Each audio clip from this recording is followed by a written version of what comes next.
भारी कर्ज में डूबे अनिल अंबानी को मार्केट रेगुलेटर सेबी ने जोर का झटका दिया है। उन पर 5 साल का बैन लगा दिया गया है और साथ ही 25 करोड़ रुपए की पेनल्टी भी लगाई है। सेबी ने अपने विस्तृत रिपोर्ट में कहा है कि अंबानी और उनके साथियों ने रिलायंस होम फाइनेंस के फंड की हेराफेरी की। एक वक्त था जब अनिल अंबानी देश के तीसरे और दुनिया के छठे बड़े रईस हुआ करते थे।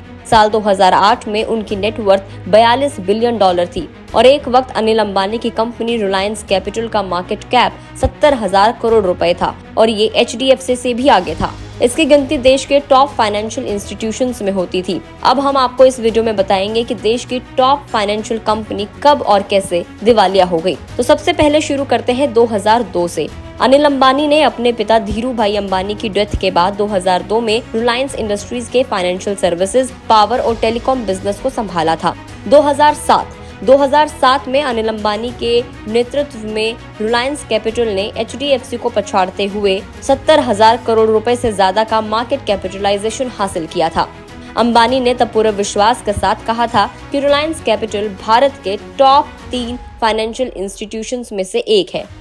अब इसके बाद बात आती है साल 2008 की। 2008 के वैश्विक वित्तीय संकट ने वित्तीय सेवा कंपनियों के लिए नकदी की एक गंभीर समस्या पैदा कर दी थी। इन चैलेंजेस के बावजूद अंबानी के नेतृत्व में ADAG ग्रुप ने अपना आक्रामक विस्तार जारी रखा था। इस दौरान ग्रुप में काफी इन्वेस्टमेंट भी आया था। उसने स्टीवन स्पीलबर्ग के ड्रीम वर्क्स के साथ एक जॉइंट वेंचर बनाया था। साथ ही global cloud exchange, Zapak, UTV television, Pipavav shipyard और MTS टेलीकॉम जैसी कंपनियों को खरीदा था। इसके बाद के कई सालों में ग्रुप ने कई सेक्टर्स में अपना कदम रखा। इनमें रिलायंस पावर जैसे प्रोजेक्ट शामिल थे।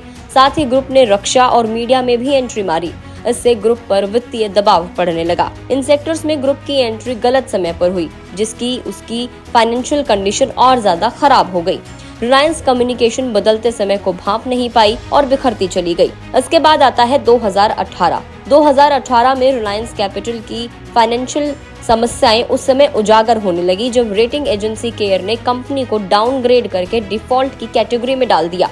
ILNFS और DHFL की विफलताओं के बाद लिक्विडिटी की कमी के कारण कंपनी की कंडीशन और ज्यादा खराब हो गई। हालत यहां तक पहुंच गई कि रिलायंस कैपिटल के ऑडिटर PwC ने गवर्नेंस से जुड़े मुद्दों के कारण FY19 की बैलेंस शीट पर सिग्नेचर करने से इनकार कर दिया था। अब उसके बाद बारी आती है 2019 की। 2019 में अनिल अंबानी की फाइनेंशियल परेशानियां इस हद तक बढ़ गई थी कि उन्होंने ब्रिटेन की एक अदालत के समक्ष खुद को दिवालिया घोषित कर दिया था और फाइनली 2021 में रिलायंस कैपिटल की फाइनेंशियल कंडीशन खराब हो गई क्योंकि इसकी सहायक कंपनियां रिलायंस होम फाइनेंस और रिलायंस कमर्शियल फाइनेंस डिफॉल्ट हो गई थी। इन कंपनियों ने जिन्हें लोन दिए थे वो खुद ही डूब गई।